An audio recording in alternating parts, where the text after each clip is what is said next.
Olá, pessoal. Estou aqui novamente, Breno Lucano, mais uma vez lá do blog Portal Veritas.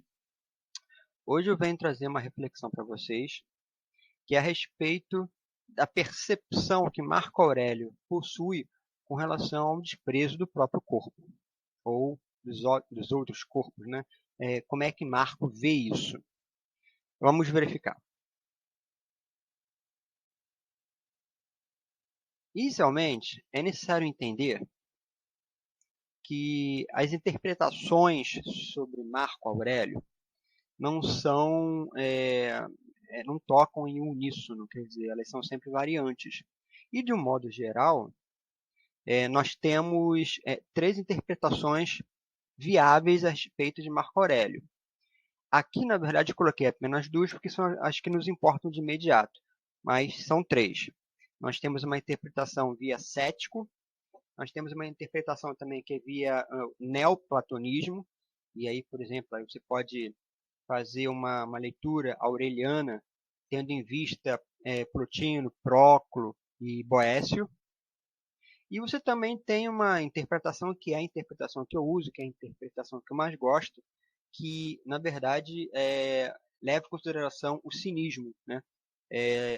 É sabido, isso é muito bem documentado, que Marco Aurélio era leitor de Aristão de Quios, que foi um aluno também de Zenão de Cício. Só que é um aluno que, embora seja estoico, ele rompeu com a escola estoica e acabou aderindo de uma certa forma à escola cínica. Então ele foi um estoico mais para os cínicos do que para o estoico propriamente dito. E Marco Aurélio gostava muito disso. Isso é bem documentado realmente. Então nós temos, com relação ao desprezo do corpo, essas percepções, tanto neoplatônicas para alguns, quanto cínicas para outros. E nós podemos ver, então, de que modo que isso aconteceu.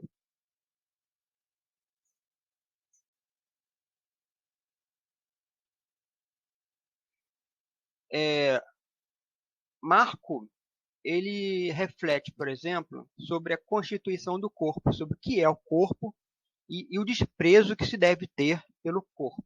Essas reflexões dele se encontram em Meditações 2.2, 2.17, 3.3, 8.21, 8.25, 9.36. Deem uma olhada lá, eu usei a tradução da Martin Claret, que é essa daqui.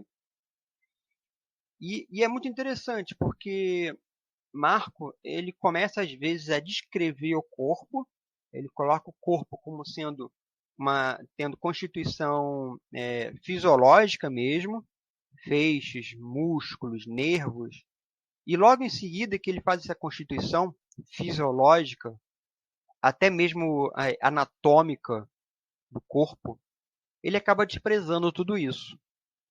Então parece que, na verdade, ele faz uma descrição anatômica do corpo para imediatamente desprezar o corpo, porque o corpo morre, porque o corpo evanece. Lá em Meditações 2.12, por exemplo, que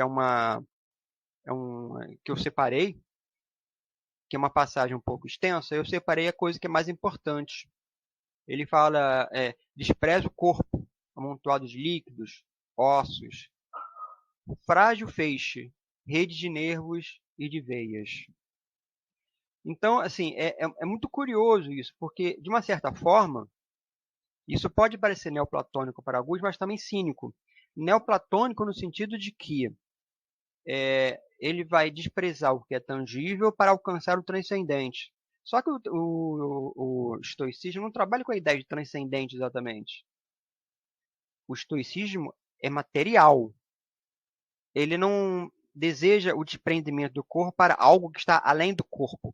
Porque para o universo, para o cosmos estoico, todo mundo é material. Até os deuses são materiais.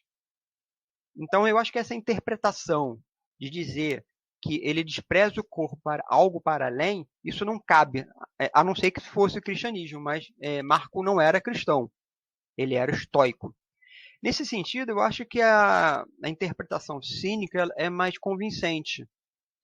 Ela é mais convincente se você lembrar, por exemplo, daquela passagem lá em História Augusta, em que ele, jovem, já estava lendo eu estava começando a estudar os estoicos, por volta de 17 anos, por aí, e ele resolve então deitar no chão coberto por uma túnica de peles, como os filósofos antigos, antes dele, né? Isso está documentado em História Augusta, e parece que ele só voltou a dormir na cama por muita insistência da mãe dele. Isso é muito interessante, porque mostra realmente um desprezo pelo próprio corpo dele. E, ao mesmo tempo, eu volto a dizer, né? Ele descreve o corpo para posteriormente voltar a desprezá-lo. Mas parece que ele não despreza o corpo por essa interpretação cínica para uma transcendência, mas para fazer um exercício do que os cínicos chamam de ascesis. Ou seja, é necessário que você suporte a dureza da vida, porque elas são necessárias para que quando elas cheguem, você está preparado para elas. Isso é muito parecido lá no Iluminismo com a filosofia libertina. Os libertinos, como Marquês de Sade, vão fazer muito isso. Eles vão se preparar para aquilo que a fortuna deseja. De modo que quando aquilo chegar para você, chegar para o sábio, ele não vai se sentir mais. Ele já passou por aquilo, já superou aquilo. Passar fome para o sábio não é o que importa. Passar frio não é o que importa. Ele já superou. Ele não vai mais sofrer com isso.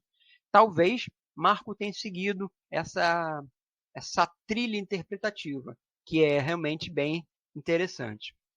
Outra reflexão que Marco vai fazer é com relação a um entendimento do corpo enquanto cárcere, da alma, né, enquanto cárcere do corpo. Isso parece cristão. O cristão tem muito disso, né? Você vai se libertar do corpo para que a alma encontre Deus lá no transcendente. É por isso que eles lá na Idade Média, especialmente, fazem muito o lance da mortificação. Você vai mortificar o corpo, encontrar a morte em vida, para que, uma vez que a vida fosse encontrada depois da morte, ele encontrasse o reino. Isso é muito interessante. E você vai encontrar Marco dizendo isso em 3:3, 6:28. Em 6:28 ele vai dizer assim, ó, a morte, término das reações dos nossos sentidos, das excitações dos nossos desejos, das divagações dos nossos pensamentos, da escravidão da nossa carne. São Paulo vai falar muito disso, da carne, e de quanto que nós somos escravos da carne, porque nós temos essa constituição. E, portanto, é necessário que você a mortifique, é necessário que você a transcenda. Mas, novamente, o estoicismo não trabalha com a questão da transcendência, porque para o estoicismo tudo é material, inclusive os deuses, inclusive os pensamentos são materiais. Até o pensamento é material. O que não significa que para Marco o corpo também não represente uma prisão. Mas se você entender pelo caminho cínico, talvez isso também faça sentido. Na medida em que você começa a perceber todo o sofrimento que decorre do corpo quando o corpo se submete àquilo que a fortuna nos traz. A fortuna vai fazer você passar fome? Você vai passar fome e vai sofrer por isso. Então, vocês percebem como é que a mente e a alma, né, a psique, ela vai sofrer interferência direta do corpo. Marco também vai refletir sobre os apetites, as inclinações corporais, especialmente lá em Meditações 755, 766. Lá em 55 ele até diz uma coisa interessante. É uma passagem comprida. Ele fala assim: a sociabilidade é, pois, o primeiro dever imposto pela constituição do homem. O segundo é a resistência aos apetites e inclinações corporais. Parece que para Marco, o simples fato de você ter um corpo significa que você tem apetite. É como se o apetite fosse uma questão meramente de estar inserido e de ter um corpo. Novamente, a questão cristã envolvida, e talvez até neoplatônica. Daí decorre a necessidade, para alguns estoicos, de você, a única libertação que seja possível realmente, seja a partir da morte. Porque você, apartando da carne, apartando do corpo, você se torna livre de toda a paixão, de todo apetite, de todo desejo. De entender o desejo como sendo realmente o cerne, o centro de todo sofrimento. Tem uma outra coisa interessante, que é o demérito do corpo frente à alma. Marco também vai falar sobre isso.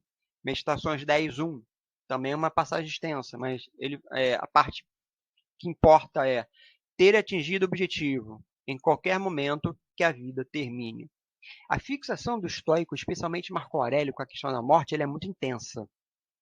Ela não é tão intensa entre os gregos, mas parece que isso tomou uma conotação muito forte entre os latinos, especialmente a Marco Aurélio. Marco Aurélio chega a ser muito melancólico muitas vezes.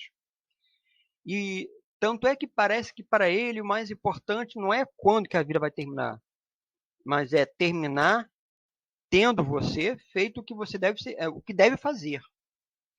Se o universo quer que você faça isso, você deve fazer isso.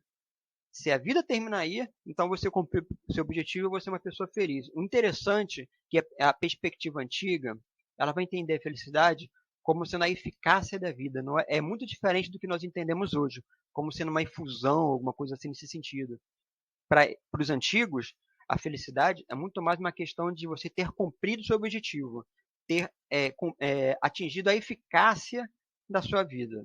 Se você atingiu a eficácia, se você morreu tendo cumprido seus deveres éticos, então você foi uma pessoa feliz. Isso é bem interessante e em Marco você encontra isso realmente algumas vezes, tendo atingido o objetivo em qualquer momento que a vida termine. Bom, essas foram algumas reflexões que eu trouxe sobre Marco e sobre a questão do desprezo pelo corpo. Eu espero que vocês tenham gostado e divulgue esse vídeo bastante e dê seus comentários aqui embaixo. Encontro com vocês. Até a próxima.